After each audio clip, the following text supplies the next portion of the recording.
So most of you remember the now infamous Big Red boot. Now it was technically footwear, but it was also a lesson in marketing. And walking around in the giant cartoon Astro Boy shoes was fun until it peeled the skin off your shins, or pulled your back out. Basically reminding people that the primary goal of that shoe was not practicality, it was art. And that's what I thought today's sneaker was, but it's a whole lot more.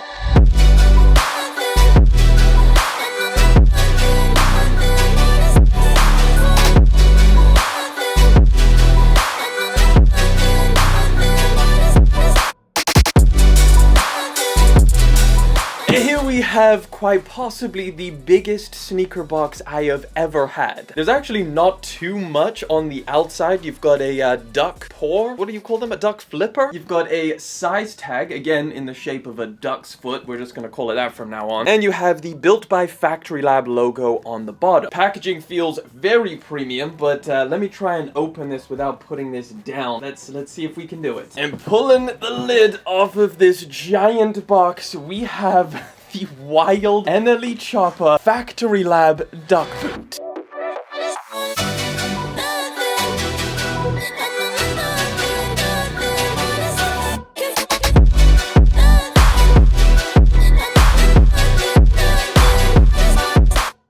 Shoes come in a foam cutout, which is really cool in terms of packaging, and you also get a little added extra, which is a keychain of the actual boot itself. It's actually a lot heavier than I was expecting. Now, I've been looking at images and videos of these things for months now, but I don't think anything could have prepared me for how wild these things are in person. So this is, like I said, a collaboration project between FCTRY Lab and NLE Choppa. NLE Choppa is a rapper, and FCTRY Lab is basically the brains behind this pair of shoes. Founded by former Yeezy head of innovation Omar Bailey, who helped create some of the wildest Yeezy designs that we saw, like the Yeezy Foam Runner or the Yeezy Knit Runner. FCTRY Lab, in their own words, are a high-tech sneaker creation lab, helping creators build their brands through footwear. And honestly, I think this is just the start of something pretty massive with FCTRY Lab. They've created 2 other sneaker models that we've taken a look at. However, this, I feel like, is the perfect representation of what they're all about. Either way, back to the shoe, because these are actually dropping right around the corner, May the 10th through FCTRY Lab's website. However, they're also going to have a small pre-release through Complex's website, and that's going to happen on May the 9th. And yes, these are not cheap. They retail for $250. However, what you're getting for that price tag is pretty impressive, especially comparing it to other sneaker offerings at that same range. The box we just took a look at, that's the actual retail packaging for these things. So it's not the giant duck foot shaped box that you've seen floating around online, and the experience opening the package and pulling out the shoes does feel very, very premium. But I will say the first thing you're gonna notice about these is just how massive they are. Like, however big you thought they might be, double it. These are huge. I'll try and throw up some side-by-sides of other sneakers so you guys can get an accurate representation, but you could probably tell just by me wearing them. The shoes themselves feel really, really good, actually. Very nice. I don't think I even really knew what these were going to be made out of. When I looked at the images, they kind of looked like some kind of plastic thing, but it turns out this pair of shoes has a multitude of different materials that I didn't even really know was possible. So the entire yellow upper on these is an injected EVA, which does feel like foam to the touch. It's nice and squishy, and the further you move down, it gets firmer towards that outsole, and that's where you find this very intricately designed gum weathered outsole, which has a really cool pattern and design to it. It's got a ton of grip as well. Here's where things get super interesting though. It's up around this ankle area, which again I thought was going to be some kind of foam or plastic. Turns out it's a synthetic leather which has a ton of padding inside, so it's super soft, which is exactly where you would want the padding. And as you move down inside the boot, there's a ton more unexpected additions. The entire thing is lined with a soft plush neoprene material, which is exactly what you want. It saves your foot from rubbing around inside this foam chamber. You also get a very soft, squishy insole, which is custom designed and has like a bunch of bulbous looking shapes to it. It has a little bit of breathability, but the main thing is that it's soft and squishy, so it does feel nice on foot. However, underneath this insole, you actually get like a traditional strobo board that's stitched into the shoe, which is something that you really did not expect when you're getting a foam sneaker. I don't think I've ever seen that before. So this sneaker or boot definitely checks a lot of the same boxes that that the mischief big red boot checks. It's cartoonish, huge, and a marketing dream. These also have a funny side to them, just like how the big red boot succeeded in bringing a cartoon character's shoes to life. The idea behind these is playing into the name duck boot. Typically, a duck boot is made for ultimate practicality, like something a hunter or a farmer would wear. But try do anything remotely close to any of that and you'll quickly realize that's not what these are made for. There's clearly a lot more engineering and innovation going on with this pair of shoes compared to the big red boots. Like, just the simple fact that they managed to bring this shape, this design to life is pretty remarkable. And I think because it's such a new company, it kind of feels like they're trying to flex their manufacturing skills. As impressive as this pair of shoes is, there are some unique and annoying things about them as well. And that mainly has to do with when you put these things on and wear them. So for starters, the sizing on these is a little bit strange. I thought it could just be me and my feet until I actually looked at the size tag on these things and it reads US 9 EU 43. And that is odd because typically a US 9 is an EU 42.5. So these felt a little bit big and the Complex website said stay true to size, so I thought, hey, potentially that's just me, but I do think there's some into it where they do have a little bit of room around the toe box. These do only come in full sizes, so I don't think I can recommend going a full size down. I think that'll be too much. So potentially you might just want to slap a thicker insole or an extra pair of socks on and you should be fine. The next problem is a little bit more serious. When I was walking around in these, they started to rub my shins quite a bit, specifically because of this higher portion at the front here. Wearing higher socks definitely helps. However, I could imagine trying to wear these for something where I know I'm going to be walking for a lot could end pretty bad. So definitely something to keep in mind. I guess you could also say that styling these things are also going to be a little bit more challenging. Because they're so big, I think they look a lot better when you're wearing baggier pants. Now, if you're taller, you could probably get away with rocking shorts with them as well. But I look like I'm 10 trying on my dad's shoes. So listen, when you get the fit right, I think these look very, very cool. Different and odd, yes, but I think in a really good way. It's shoes like this that really get me excited about sneakers. Yes, we have our bread and butter with Jordans, but every so often we get a brand that comes along and shows that they're not afraid to take some risks, and it really reminds me why I love doing what I do. But let me know what you guys think of the duck boot down in the comment section, and click over there to check out another video which YouTube is recommending to you.